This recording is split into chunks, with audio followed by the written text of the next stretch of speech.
What do you say to people who say that as a team in the second half you just gave up and stopped playing, stopped running? And also, what do you say to each other in the dressing room immediately after the game? We didn't give up. That's nonsense. We was unorganised, yeah.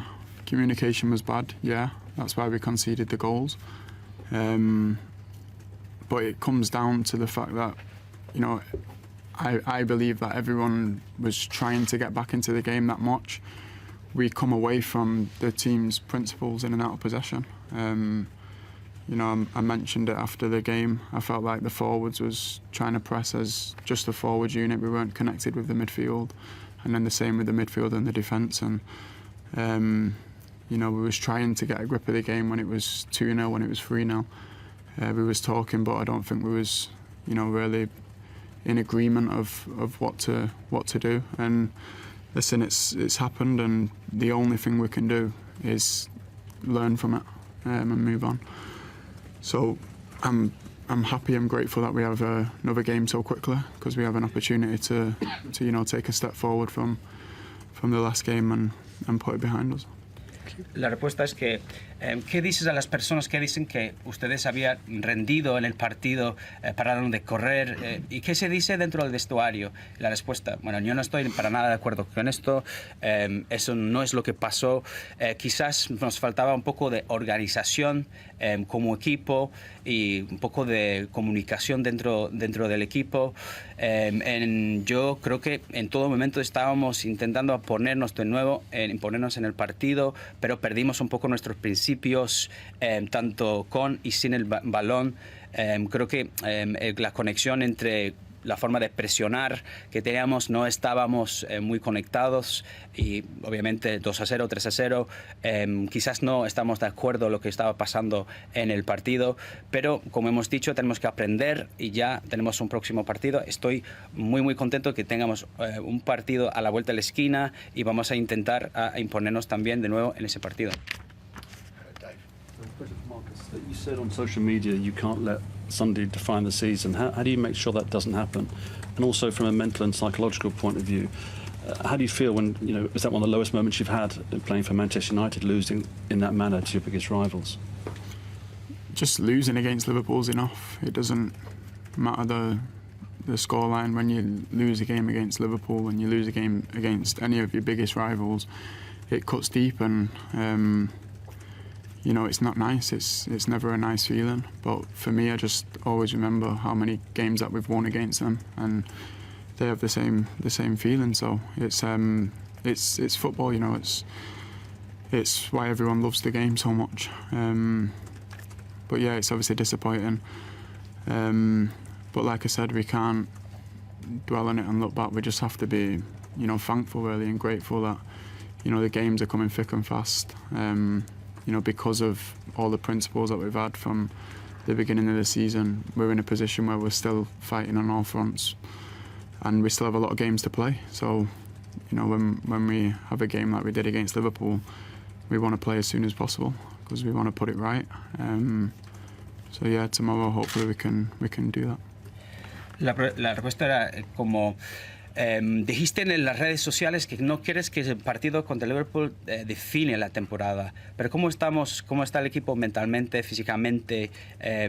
¿Puede ser el punto más bajo que has tenido en tu carrera aquí en Manchester United? Y la respuesta, creo que solamente perder contra Liverpool es lo suficiente, no importa el marcador. Obviamente, una vez que pierdas contra los grandes rivales, te duele mucho porque se van a recordar de esto. Pero también yo me acuerdo de todos los partidos que hemos ganado, y es por eso que las personas aman al fútbol. Obviamente estábamos decepcionados, pero no podemos seguir pensando en esto.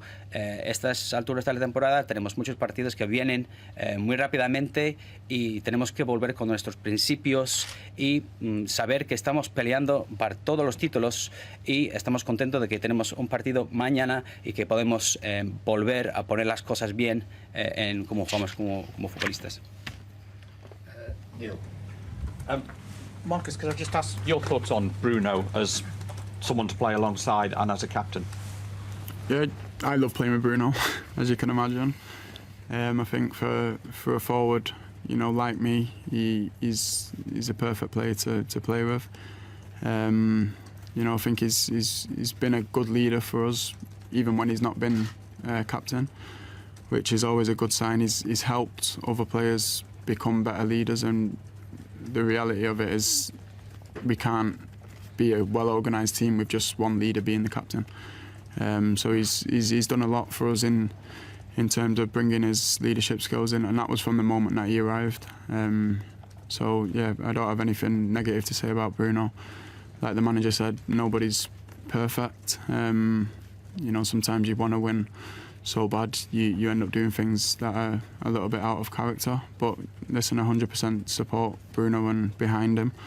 And I think as a team we have to support him because he's a fantastic player, and you know, like the boss said, we wouldn't be in the position that we're in if he wasn't playing games for us.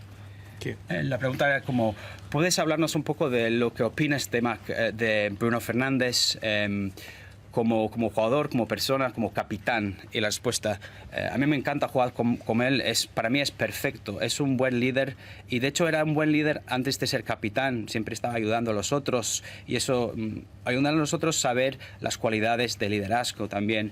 Entonces es un líder que tiene muchas habilidades y lo ha sido desde la llegada aquí en el Manchester United Old Trafford. Como ha dicho el entrenador, nadie es perfecto, entonces vamos a estar 100% apoyándole, respaldando a él, porque como hemos dicho, no estaremos en la situación en que estamos sin él. Last question, Paul Hurst. Erik, can you just give us an idea of how the players have reacted over the last 48 hours? Have you been satisfied with the way, their attitude, their response to what happened on Sunday? Yes, I think the player they reflected well. We know, but we also know when you go in the season, setbacks will always be there, and this was a huge setback, clear. But when you are, we had a run of I think 23 games with one loss, and I was a second. But of course, the way there was a lot of lessons in it, and it can help us for the future, and that is what we have. So the positive out of it, how negative it is, that is. We were really below average, especially mentally wise. So we have to take the lessons. We want to be a big team. We want to win trophies. So then you have to act different. And I think,